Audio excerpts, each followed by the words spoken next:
Good morning student. कालच्या व्हिडिओमध्ये आपण असंतुलित व्यवहार शेषाचे 6 परिणाम पाहिले होते. आज आपण असंतुलित व्यवहार शेषाचे उर्वरित 7 परिणाम पाहणार आहोत. तत्पूर्वी आपण व्यवहार शेष म्हणजे काय, अनुकूल व्यवहार शेष म्हणजे काय आणि प्रतिकूल व्यवहार शेष म्हणजे काय याचा पुन्हा एकदा अर्थ समजावून घेऊया. तर व्यवहार शेष म्हणजे देशातील दृश्य आणि अदृश्य वस्तूंच्या निर्यातीचे मूल्य आणि आयातीचे मूल्य यांचा ताळेबंद होय. तर अनुकूल व्यवहार शेष म्हणजे काय, तर देशातील दृश्य व अदृश्य वस्तूंच्या निर्यातीच्या मूल्यापेक्षा देशातील दृश्य व अदृश्य वस्तूंच्या आयातीचे मूल्य कमी असणे, तेव्हा त्याला अनुकूल व्यवहार शेष असे म्हणतात. आणि याउलट प्रतिकूल व्यवहार शेष म्हणजे काय, तर देशातील दृश्य व अदृश्य वस्तूंच्या निर्यातीच्या मूल्यापेक्षा आयातीचे मूल्य जास्त असणे, तेव्हा त्याला त्या देशाचा प्रतिकूल व्यवहार शेष असे म्हणतात. तर देशातील वस्तू व सेवांच्या आयात व निर्यात मूल्याच्या देशातील दृश्य व अदृश्य वस्तूंच्या आयात व निर्यात मूल्यात जेव्हा फरक असतो, तेव्हा त्याला त्या ठिकाणी व्यवहार शेषातील असंतुलन असे म्हणतात. अल्पविकसित राष्ट्रांचा व्यवहार शेष हा बहुतांशपणे असंतुलित असतो, विशेषतः तो प्रतिकूल असतो. तर सतत असंतुलित आणि प्रतिकूल व्यवहार शेषाचे देशाच्या अर्थव्यवस्थेमध्ये अनेक वाईट परिणाम होत असतात. तर त्या वाईट परिणामापैकी आपण कालच्या व्हिडिओमध्ये 6 परिणाम पाहिले होते. ते म्हणजे ज्या देशाचा व्यवहार शेष प्रतिकूल असतो, असंतुलित असतो, त्या देशाचा आर्थिक विकासाचा वेग मंदावतो. त्या देशात परकीय गंगाजळीवर ताण निर्माण होतो. असंतुलित व्यवहार शेषाचा हा झाला दुसरा परिणाम. असंतुलित व्यवहार शेषाचा तिसरा परिणाम आहे तो म्हणजे विदेशी कर्जात वाढ होते. चौथा परिणाम आपण पाहिला तो म्हणजे आयातीवर निर्बंध वाढतात. 5वा परिणाम आपण कालच्या व्हिडिओमध्ये पाहिला ते म्हणजे सार्वजनिक खर्चात कपात होते. आणि 6वा परिणाम आपण पाहिला तो म्हणजे ज्या देशाचा व्यवहार शेष असंतुलित असतो, त्या देशात भाववाढ प्रचंड प्रमाणावर होते. हे कालच्या व्हिडिओमध्ये आपण असंतुलित व्यवहार शेषाचे परिणाम आपण पाहिले. तर आजच्या व्हिडिओमध्ये आपण या पुढील परिणाम पाहणार आहोत. त्यामध्ये असंतुलित व्यवहार शेषाचा 7वा जो परिणाम आहे तो म्हणजे कर्जाचा बोजा वाढतो. आता कर्जाचा बोजा वाढतो म्हणजे काय, तर सरकार जे नागरिकाकडून इतर संस्थांकडून जे कर्ज घेते त्या कर्जाचा बोजा वाढतो. सरकार देशातून कर्ज उभारते आणि आंतरराष्ट्रीय पातळीवर म्हणजे विदेशातून सुद्धा कर्ज उभारते. तर असं कर्ज उभारताना ह्या कर्जाचा बोजा प्रचंड प्रमाणात वाढतो. त्यातल्या त्यात विदेशी कर्ज फार घातक असते. त्या विदेशी कर्जाचा बोजा सुद्धा वाढतो आणि देश विदेशी कर्जाच्या सापळ्यात सापडतो. विदेशी कर्ज इतकं प्रचंड प्रमाणात वाढते कारण सतत असंतुलित व्यवहार शेष असल्यामुळे त्याचा परिणाम म्हणून विदेशी कर्ज सातत्याने दरवर्षी वाढत जाते. आणि हे विदेशी कर्ज वाढल्यामुळं एक वेळ अशी येते की विदेशी कर्जाचं मुद्दल आणि विदेशी कर्जाचा व्याजाचा हप्ता भरण्यासाठी सुद्धा पुन्हा विदेशी कर्ज काढावं लागते आणि मोठ्या प्रमाणावर खर्च हे विदेशी कर्जाचं मुद्दल आणि व्याज भरण्यासाठी परतफेड करण्यासाठी मोठ्या प्रमाणावर विदेशी चलनाचा भाग या दोन बाबीवर प्रचंड प्रमाणात खर्च होतो. आणि कधीकधी तर काही देशांना अशी वेळ येते की विदेशी कर्जाचा हप्ता व्याजाचा हप्ता भरण्यासाठी सुद्धा पुन्हा विदेशी कर्ज काढावे लागते. त्याला म्हणतात त्या ठिकाणी विदेशी कर्जाचा सापळा. आणि अशा पद्धतीनं ज्या देशाचा व्यवहारशेष नेहमी असंतुलित असतो त्या देशात तो देश त्या ठिकाणी विदेशी कर्जाच्या सापळ्यात अडकतो. हा असंतुलित व्यवहारशेषाचा 7वा महत्त्वाचा परिणाम आपल्याला पाहायला मिळतो. त्यानंतर असंतुलित व्यवहारशेषाचा 8वा जो परिणाम आहे तो म्हणजे देश परावलंबी होतो. ज्या देशाचा व्यवहारशेष सातत्याने असंतुलित असतो तो देश परावलंबी होतो. परावलंबी होणं म्हणजे त्या देशाचं स्वातंत्र्य नष्ट होणं, त्या देशाला दुसऱ्या देशावर अवलंबून राहावं लागणं. कारण ज्या देशाचा व्यवहारशेष सातत्याने तुटीचा आहे त्या देशाला सातत्याने विदेशातून कर्ज काढावे लागतात. आणि हे कर्ज काढताना हे कर्ज देणाऱ्या देशाच्या अटी सुद्धा मान्य कराव्या लागतात. आणि हे देश सशर्त कर्ज देतात. आणि हे सशर्त कर्ज दिल्यामुळं त्यांच्या अटी आपल्याला मान्य कराव्या लागतात. मग हे देश काय अटी घालतात तर ते देश अटी घालतात की आयात मालावर प्रशुल्क आकारू नये. आणि हे कर्ज घेतल्यानंतर यंत्रसामग्री आमच्याच देशामधून खरेदी केली पाहिजे, त्याचे सुटे भाग आमच्याच देशामधून खरेदी केली पाहिजे, बराचसा कच्चा माल आमच्याच देशामधून खरेदी केला पाहिजे. अशा प्रकारच्या विविध अटी हे कर्ज देणारे देश कर्ज घेणाऱ्या देशावर लादत असतात. आणि असं सशर्त कर्ज घेतल्यामुळं देशाचं स्वातंत्र्य अबाधित राहत नाही किंवा देशाच्या स्वातंत्र्यावर मर्यादा येतात. हा अतिशय घातक परिणाम असंतुलित व्यवहारशेषाचा देशावर होत असतो. त्यानंतर व्यवहारशेषाचा 9वा परिणाम तो म्हणजे तुटीचा अर्थभरणा वाढ. ज्या देशाचा व्यवहारशेष सातत्याने असंतुलित असतो, प्रतिकूल असतो, असंतुलित असतो त्या देशाला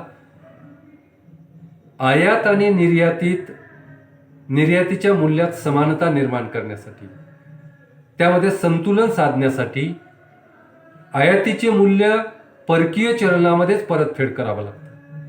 मग अशा वेळेस त्या ठिकाणी विदेशातून कर्ज काढावे लागते, देशातील नागरिकाकडून कर्ज काढावे लागते. आणि अशा पद्धतीनं या कर्जाच्या माध्यमातून जेव्हा आयात आणि निर्यातीमध्ये संतुलन साधल्या जात नाही, असंतुलनच राहते, तेव्हा त्या ठिकाणी तुटीचा अर्थभरणा करावा लागतो. आणि तुटीचा अर्थभरणा म्हणजे सरकारच्या उत्पन्नापेक्षा जे जास्तीचा खर्च होतो तो खर्च भरून काढण्यासाठी नवीन चलनाची निर्मिती करणे, मग नवीन चलन पुरवठा करणे. अशा पद्धतीनं हा तुटीचा अर्थभरणा केल्यामुळं त्या ठिकाणी त्या देशामध्ये तुटीच्या अर्थभरण्याचे जे काही वाईट परिणाम असतात ते सर्व परिणाम त्या देशाच्या अर्थव्यवस्थेला सहन करावे लागतात. म्हणजेच असंतुलित व्यवहार शेषाचा 9वा परिणाम तो म्हणजे देशात तुटीचा अर्थभरणा वाढतो. त्यानंतर 10वा परिणाम, असंतुलित व्यवहार शेषाचा 10वा परिणाम सांगितला जातो किंवा सांगता येतो तो म्हणजे आधुनिकीकरणावर मर्यादा येतात. ज्या देशाचा व्यवहार शेष सातत्याने असंतुलित असतो त्या देशाच्या आधुनिकीकरणावर मर्यादा येतात. सुरुवातीला आधुनिकीकरण म्हणजे काय हे आपण पाहूया. जर देशाला आंतरराष्ट्रीय बाजारपेठेमध्ये टिकायचं असेल, आंतरराष्ट्रीय बाजारपेठ काबीज करायची असेल, निर्यात वाढवावयाची असेल, देशातील वस्तूच्या उत्पादनाचा दर्जा वाढवावयाचा असेल तर जुनाट तंत्रज्ञानाचा त्याग करावा लागतो आणि नवीन तंत्रज्ञान, नवीन यंत्रसामग्रीचा अवलंब करावा लागतो. सातत्याने जुनाट तंत्रज्ञानाचा त्याग करावा लागतो, नवनवीन तंत्रज्ञानाचा अवलंब करावा लागतो, तरच त्या ठिकाणी दर्जेदार वस्तू आपण निर्माण करू शकतो, चांगल्या दर्जाच्या वस्तू निर्माण करू शकतो आणि त्याच वस्तूला आंतरराष्ट्रीय बाजारपेठ काबीज होऊ शकते आणि देशात सुद्धा त्या वस्तूला मागणी येऊ शकते आणि कमी किमतीमध्ये आपण दर्जेदार वस्तू निर्माण करू शकतो. अशा परिस्थितीमध्ये आधुनिकीकरणावर मोठा खर्च करावा लागतो.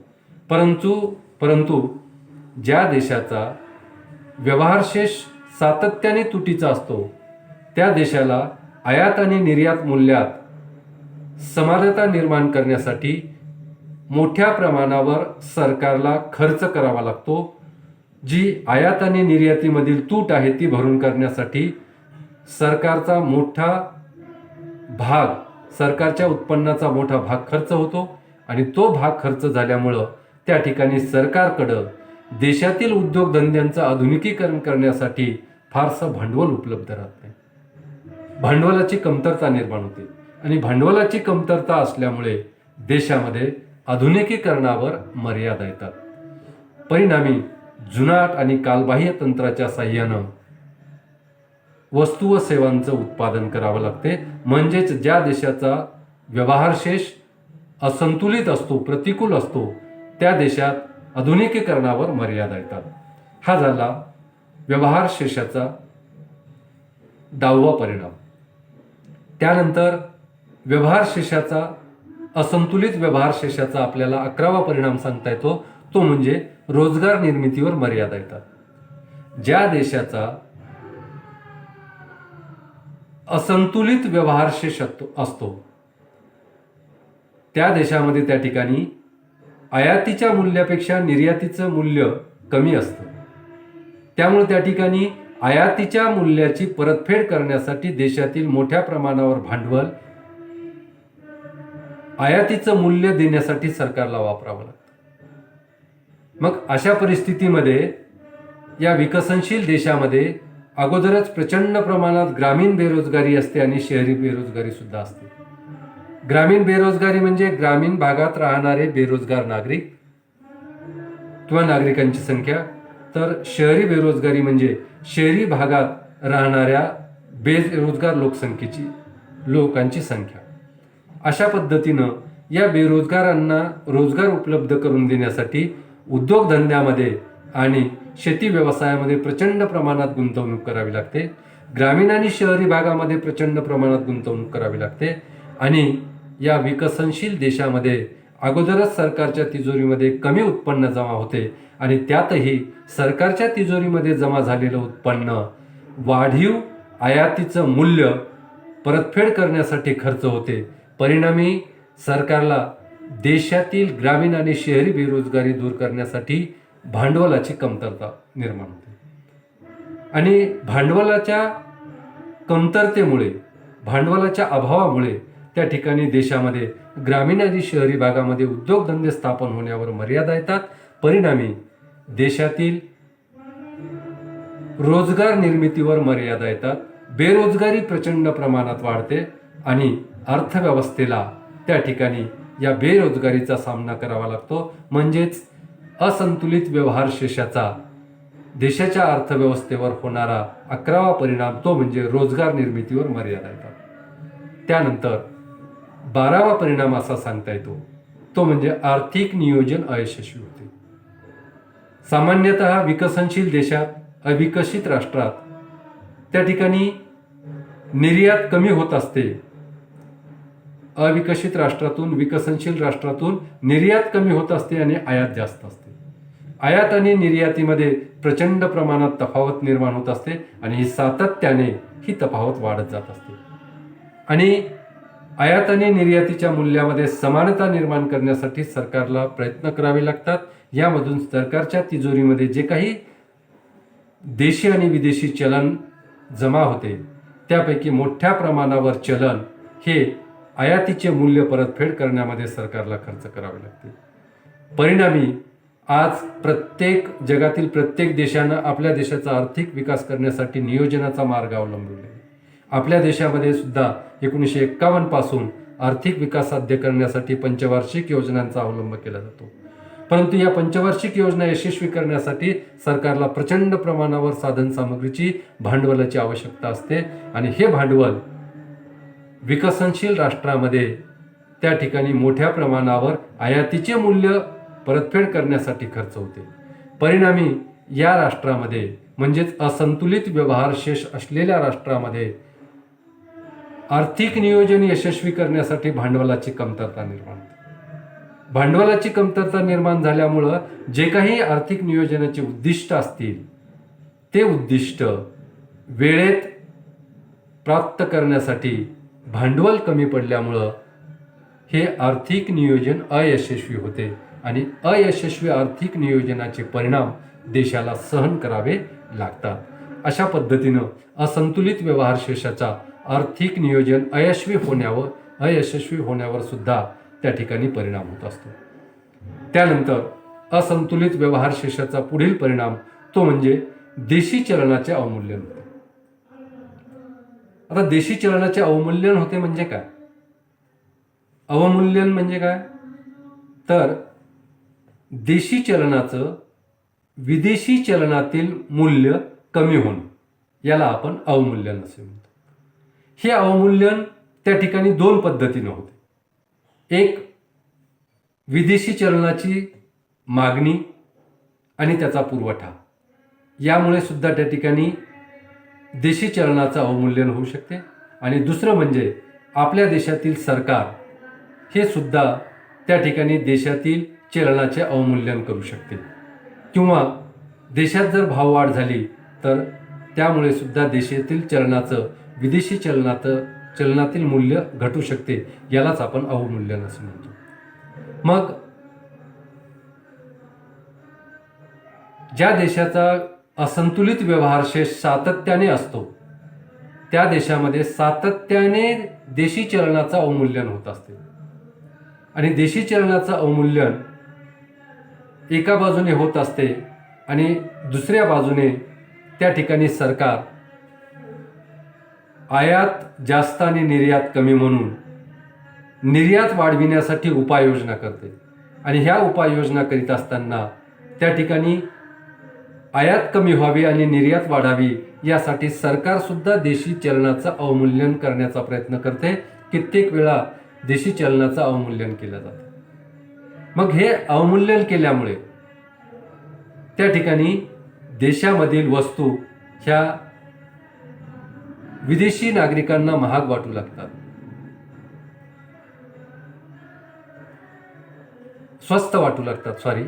मग स्वस्त वाटल्यामुळे त्या ठिकाणी विदेशी नागरिक देशातील वस्तूंना मागणी वाढवतात. त्यामुळे निर्यात वाढण्याची शक्यता असते. परंतु यामुळे देशामध्ये भाववाढ निर्माण होते आणि अवमूल्यनाचे जे काही दुष्परिणाम असतात ते देशी अर्थव्यवस्थेला सहन करावे लागतात. अशा पद्धतीनं असंतुलित व्यवहार शेषाचे देशाच्या अर्थव्यवस्थेवर विविध परिणाम होत असतात. ते परिणाम त्या देशाच्या अर्थव्यवस्थेला सहन करावे लागतात. अशा पद्धतीनं कालच्या आणि आजच्या या व्हिडिओमध्ये आपण दोन भागामध्ये त्या ठिकाणी या व्हिडिओच्या दोन भागामध्ये असंतुलित व्यवहार शेषाचे परिणाम अभ्यासले आहेत. तर या ठिकाणी आपण थांबूया. धन्यवाद.